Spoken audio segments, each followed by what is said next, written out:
Publié en 2003, 7 jours pour une éternité est le troisième roman de Marc Lévy. En résumé, Dieu et le diable décident de se lancer un défi afin de définir quel camp régnera à jamais. Pour ce faire, ils envoient sur Terre deux de leurs meilleurs agents mais ne prévoient pas que l'ange et le démon se rencontrent. Il a le charme du diable, elle a la force des anges.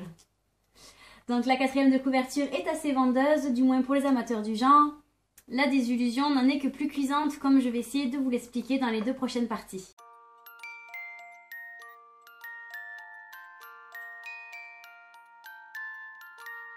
Le premier point positif est l'entrée en matière avec la présentation d'un personnage mystérieux et machiavélique, qui va malheureusement perdre son aura rapidement au fil des pages. La description et le travail autour des docs s'avèrent louables, mais l'étalage abusif, pas nécessaire. En ce qui concerne les personnages, seul le personnage de Reine est à souligner puisque son passé attendrissant la rend attachante. C'est le seul personnage à mon sens qui est creusé.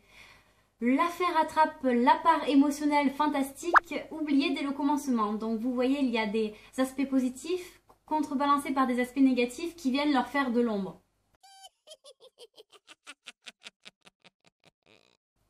Mal construit, l'édifice dans son intégralité présente un manque de relief catastrophique. Le néant du scénario, au demeurant original, déçoit. Les 7 jours d'éternité présentés semblent vraiment être 7 jours d'éternité, dans le mauvais sens du terme. Le fonctionnement des deux univers opposés est peu développé. Il est alors difficile de percevoir la finalité des enjeux, la finalité de la construction de cet univers autour d'une intrigue si faible, si fragile.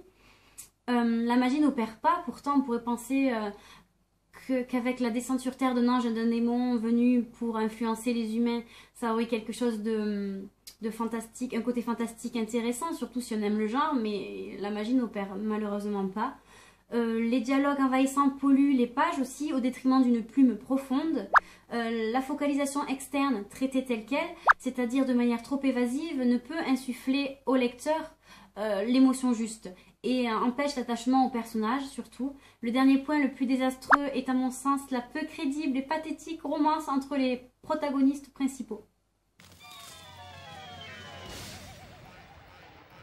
Le potentiel de départ gâché donne finalement un livre dénué d'âme, sans mauvais jeu de mots.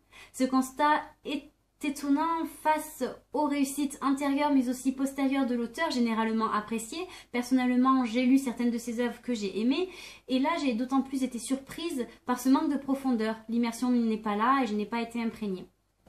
Donc voilà, je ne le recommande absolument pas. Si cette petite présentation vous a plu, je vous invite comme d'habitude à la partager, à me suivre sur les réseaux sociaux et à aller visiter mon site de critique Laura Demo. Voilà, en attendant, je vous fais de gros bisous et vous dis à la prochaine.